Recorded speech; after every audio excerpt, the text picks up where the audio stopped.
Cette économie collaborative, elle les transforme de deux façons. D'un côté, vous avez tout un ensemble d'incubateurs qui sont créés pour permettre à des nouvelles start-up de se développer, de proposer de nouveaux services, de développer de nouvelles idées au service de la ville et plus généralement de la société contemporaine. Du point de vue des consommateurs, vous avez effectivement, je dirais, de plus en plus de gens qui sont acquis à un certain mode de vie tout à fait écologique, dans lequel on se déplace plutôt en vélo, dans lequel on utilise les transports en commun, donc une vision de grande mobilité dans la ville, et puis qui sont acquis aussi à, qu'il y a des lieux festifs, le développement finalement des quartiers où on sort beaucoup. Les accentue beaucoup au niveau de l'univers du travail.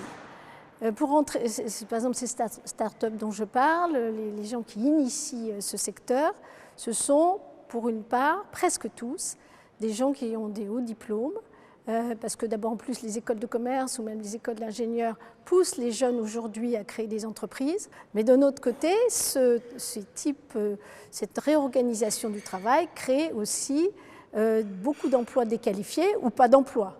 Il y a une partie qui ne peuvent pas rentrer dans cette économie de la connaissance.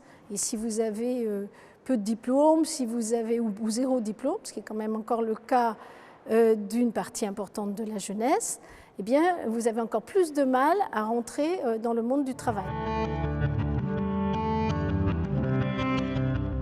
Pour qu'elle soit plus inclusive, c'est vraiment très clair.